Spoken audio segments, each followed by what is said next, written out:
मंगलवार को मंडी में बीएड प्रशिक्षुओं द्वारा उपायुक्त मंडी के माध्यम से मुख्यमंत्री को ज्ञापन पत्र भेजा गया। ज्ञापन के द्वारा बीएड प्रशिक्षुओं ने बीएड की फीस वृद्धि को वापस ले जाने की मांग की है। हम यहाँ अपनी जो प्रॉब्लम लेके आए हैं वो हमारी प्रॉब्लम ये है कि जब हम बीएड 2015-17 में हमने एडमिशन ली थी तो हमारा फीस स्ट्रक्चर है जो वो डिसाइडेड नहीं था, लेकिन 16 दिसंबर 2016 को कमेटी बैठी गई और हमारा फीस स्ट्रक्चर डिसाइड किया गया 62,870 रुपये। उसमें जब हमारा सत्र खत्म होने वाला है तो एकदम से कोर्ट का फैसला आता है कि आपकी जो फीस है वो 84,870 रुपये है, लेकिन कॉलेज वाले हमसे 94,000 की मांग कर रहे हैं, जिसको लेकर हम शनिवार को आए थे यहाँ और सीएम को हमने मेल किया था। उसका हमें कोई रिप्लाई अभी नहीं आया है और हम उसी का जवाब मांगने आज फिर से यहाँ आए हैं। क्या चाहते हैं आप लोग? हम ये चाहते हैं कि हमारी जो फीस है वो 16 दिसंबर 2016 को जो स्ट्रक्चर बना था 62,870 रुपये वही रखी जाए। फिर आज किस तरह का ज्ञापन आपने दिया है, किसको? आज हमने ज्ञापन दिया है कि जल्दी से जल्दी 15 तारीख से पहले हमारी जो फीस स्ट्रक्चर है वो कॉलेजेस में उसके नोटिफिकेशन जारी किए जाएं, क्योंकि कॉलेज वाले ये बोल रहे हैं कि वो 62,870 वाला नोटिफिकेशन उनके पास नहीं पहुंचा था और जो हमें वो फीस बता रहे हैं वो 1 साल की जो बीएड की फीस थी उसको मल्टीप्लाई करके बोल रहे हैं कि वो 2 साल की बीएड की फीस है। अगर वो डिसाइडेड थी तो मेरा हिमाचल प्रदेश विश्वविद्यालय से ये पूछना है कि 16 दिसंबर 2016 को कमेटी क्यों बैठाई गई?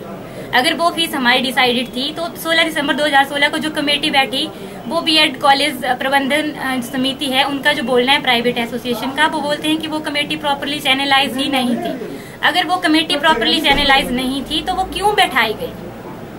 फिर जो हमारी 62,870 रुपये जो फीस है उसमें कॉलेज वाले बोल रहे हैं कि उसका हमारे पास कोई नोटिफिकेशन नहीं था। फिर अचानक से जब हमारा सत्र खत्म होने वाला है तो हमारी फीस 22,000 रुपये बढ़ाकर 84,870 रुपये की गई और 3 सेमेस्टर के फॉर्म जब हमारे ऑनलाइन भरे जा रहे हैं तो हमारा 4th सेमेस्टर के जो फॉर्म है वो ऑफलाइन क्यों भरे जा रहे हैं?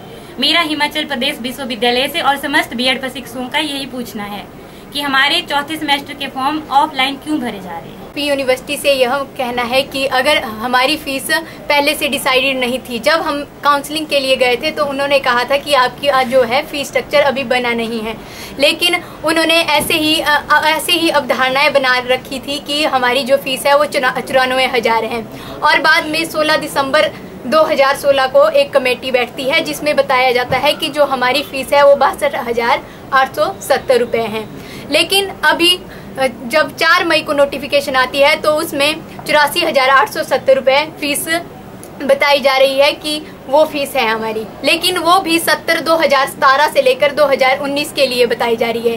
तब हमारी फीस कहाँ है? होने के नाते, बीएड के स्टूडेंट होने के नाते हमारा एक प्रश्न है यूनिवर्सिटी से कि जब आपने इस कोर्स को इम्प्लीमेंट किया, 1 साल से 2 साल का कर दिया, तो आपने पहले फीस स्ट्रक्चर डिसाइड क्यों नहीं किया? क्योंकि कोई भी कोर्स इम्प्लीमेंट होने से पहले उसका पूरा स्ट्रक्चर तैयार होता है।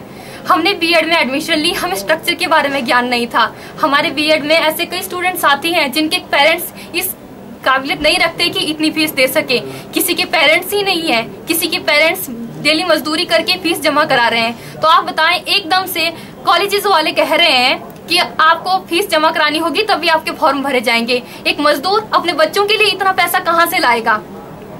मेरा एचपी यूनिवर्सिटी से यह निवेदन है कि हमारे बारे में जो भी इन्होंने कर रखा है इसको क्लियर करे, हमारे जो पूरे व्यूज हैं उनको सुने, हमारी भी बातों को समझे। एक स्ट्रक्चर जो इन्होंने बनाया है उस स्ट्रक्चर को पहले कहते हैं कि कमेटी चैनलाइज नहीं थी। जब कमेटी चैनलाइज नहीं थी उस कमेटी को बिठाया कैसे गया? उसका नोटिफिकेशन जारी कैसे कर दिया गया? अब हमारा अगला यही रहेगा कि हम एचपी यूनिवर्सिटी से निवेदन करते हैं कि हमारी बातों को समझे और जो फीस स्ट्रक्चर हमारा 62,870 था वही रहे। अगर एचपी यूनिवर्सिटी ऐसा नहीं करती है तो हमें मजबूर होना पड़ेगा किसी अन्य स्टेप को उठाने के लिए, जो कि अभी हम अपने बीएड स्टूडेंट से वार्तालाप करके सुनिश्चित करेंगे कि हमारा आगे का स्टेप क्या होगा।